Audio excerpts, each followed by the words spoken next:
Welcome. Right now, it's time for the paper review. Yes, absolutely. And we have Emmanuel Mana, a legal and social-political critic in the studio with us. Good morning. Good morning. Good morning and welcome. Good to have you Thank again. you. We're going to go right into it and talk about the headlines from the Nation newspaper. Quite a few of them. Let's see here. Tinubu will support Navy, says Buhari.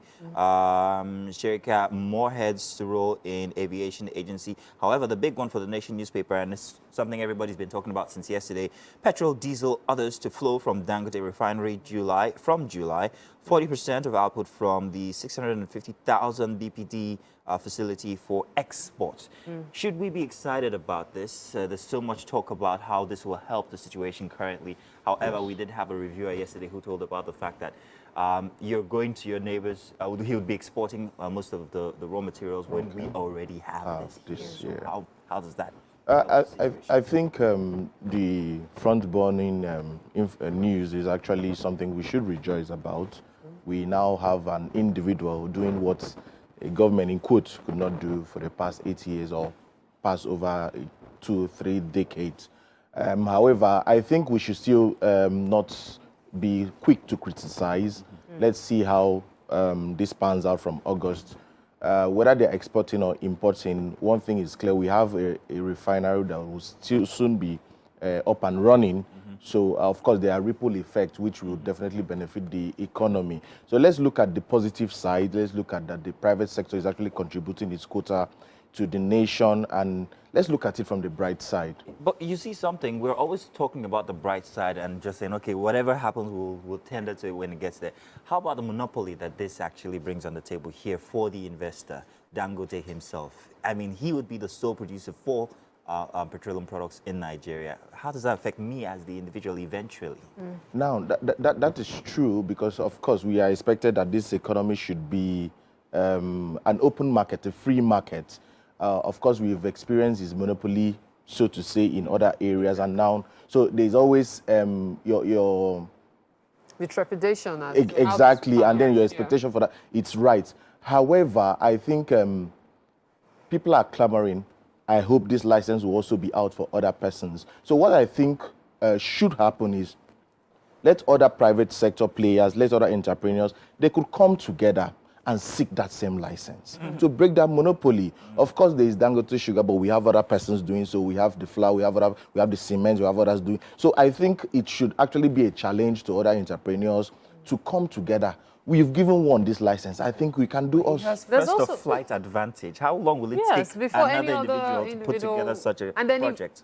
Citing the cement, for example, Okay. there were companies in existence before. Yes. But then if you go to another country like Ghana, for example, you buy the same product lesser than you get in Nigeria. Now, that is very unfortunate. So everything still goes back to the government, who is supposed to be the regulator, who is supposed to be the one giving this license. So what are you doing to, in a way, favor one person to the detriment of others? So I'm sorry to use that word favor. Okay, so I think the government still has some questions to answer. However, we that shouldn't really be a reason why we have to throw the baby with the bathwater. He has gotten the license. He will be producing fuel from come July, hopefully, believing, of course, it will happen. So let's take it from the bright side. Okay, so we're in the Guardian newspaper now. Yes, Guardian newspaper. Can I go ahead? Yeah, sure. All right, Guardian newspaper's got these headlines here. Buhari's fragile pieces, more hardware, less safety. PEPC dismisses Atiku Obi's request for live telecast of proceedings. And then this one, relief for travelers as Buhari commissions second Niger bridge today. It was Dangote yesterday, today, second Niger bridge.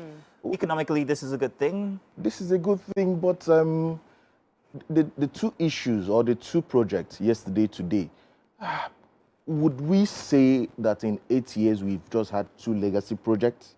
It's the end of the 8 years, isn't it? So I think these are projects or legacy projects that we should have been celebrating year in, year out. Why are we having the best for the last? So do we have to always wait for the end of an 8-year tenure before we can celebrate its legacy project? Of course, economically, they are viable projects. They are projects we should celebrate. But I think we should grow beyond that. We should be having legacy projects on a yearly basis. Of course, some projects could take a long time. But I don't think it should always be at the end of the tenure and you now be reeling out the best mode to say. Projects have actually been commissioned over the years. We know of the ports the other time, then we know of the steelworks as well. They've actually been, there have been different commissioning taking place every year. This one just happens to be more pronounced because the government is going out. And of course, we know the controversy surrounding the Second Niger Bridge. And of course, it cannot be commissioned before it is completed. Definitely, but I think legacy projects should not just be projects that they will have to drum about. There are other little projects that the government could do, and it will impact on the people that whether or not they are going out, it will always echo, it will always resound. And speaking on the second line, it's actually a good one, especially for those on the eastern part of the country, because once we have free flow of traffic, so the economic activities tend to get on the rise, people are going to be more engaged. So notwithstanding the positive impact on it, okay, I think more could still be done. Okay. Mary, let's move on now to the Daily Trust. Yes, the Daily Trust newspaper has quite a number, including the Dangote Refinery. Yeah. But the focus for us is experts want Tinubu to insist on synergy among security forces. Oh, that is it's actually a key aspect which the incoming government needs to security. In as much as we appreciate a seeming synergy between the security forces, but I think we should have a homebred idea towards how we tackle security issues. Far from their advice, we would love to see his own template. We would love to see the template that Tinubu and Shettima are bringing to the table. Of course, it's good to seek expert advice and all of that, but can we tackle these issues from the root?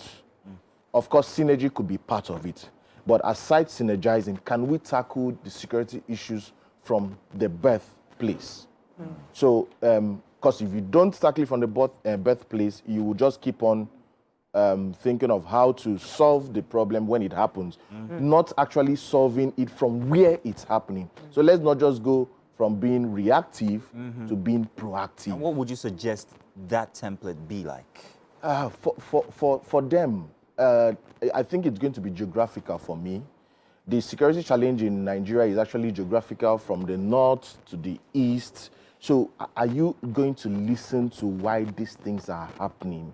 So if a particular sect is clamoring for something and there's a ripple effect as to what the security challenges are coming up, what are they looking for? Is it something that they should sit and hear them? Would that bring solutions?